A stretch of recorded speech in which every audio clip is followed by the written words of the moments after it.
one of the other ways that we can be of service to you all is every week we do a market update. And we share what's happening in terms of closed sales, in terms of trends, and in terms of what to expect next in terms of the forecast. So welcome, guys, to this part of the presentation, the market update.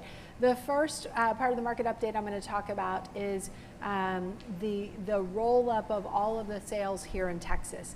So there's a lot of data here. I'm not going to go through every single item. I'm going to highlight a couple things that I think are important. Specifically, in all of Texas, the average sales price last month, $446,000.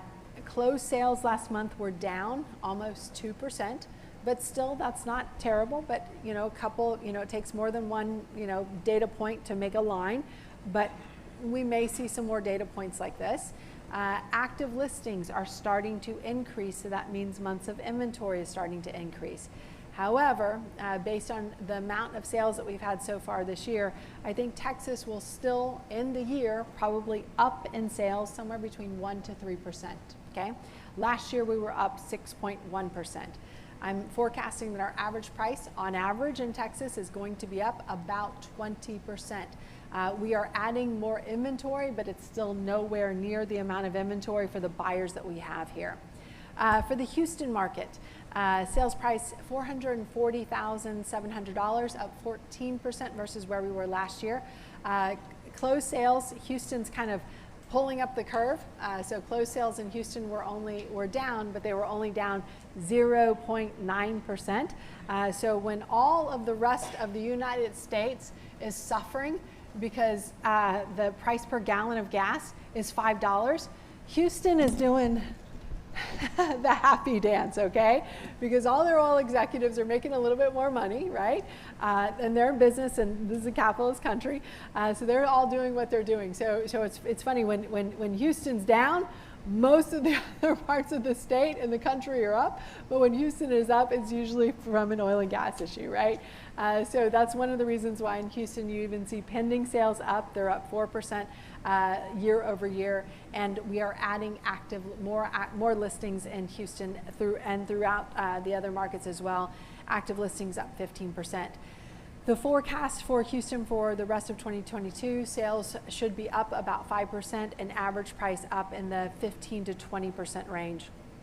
For San Antonio, Texas, last month the average price $393,000, up 16% versus where we were last year. Median price $349,000, up 24% versus where we are last year. Sales were down, but only down 2%, so still pretty strong. Pending sales are also down, so they're down close to about 10% versus where we were last year. And we've added about 1,700 additional listings this time this year versus this time last year. The forecast for San Antonio in terms of total sales we're right now at the middle of 2022, but as we come to the end, up 3% year over year. The forecast for average price up 15 to 18% year over year. For the Dallas and Fort Worth market, one of the largest combined market here in Texas, average sales price up 20% at $539,000. Closed sales were basically flat year over year. So flat is a wonderful positive word right now. Active listings are up 26%. Pending sales are down, but again, only down about 4%.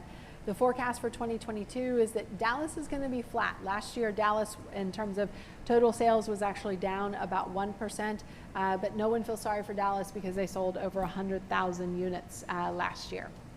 The average price for Dallas up in the 18 to 20% range.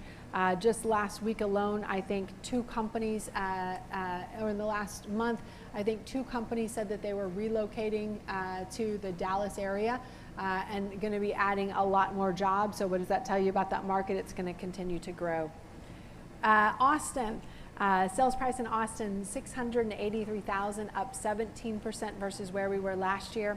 Closed sales were down. They were down 6.7%, so one of the biggest reductions year over year. Months of inventory is one of the items that we track as well. So last year, Austin only had about a 2-week supply of inventory. Right now, they have a full month and a quarter, which is a big jump over what it has been lately. You do see pending sales. They are down in the Austin market, down about 10% versus where they were the same time last year. And one of the biggest jumps that we've seen in the Austin market is active listings. Active listings were up in the triple digits. So I want to say it was about up 144% versus where it was last year. So last year this time we had just under 1,800 listings. At the end of May, we had over 4,100 listings in Austin. So they are adding more inventory faster than any of the other markets in Texas, and at a rate that I didn't previously project, but they all kind of came on all at the same time. That could mean that the June sales will be higher than it looks like it's going to be based on the pending sales, just because there are more active listings than Austin has seen in about the last 2 years. The forecast for Austin for sales, flat versus what it was the same time, or versus what it was in 2021. And the average price will be up, and it'll be up in around the 20% range. So there's a lot of opportunity for sales price growth. Does this give you some direction in terms of where the market is going and what's happening? Yes, yes? All right, good. So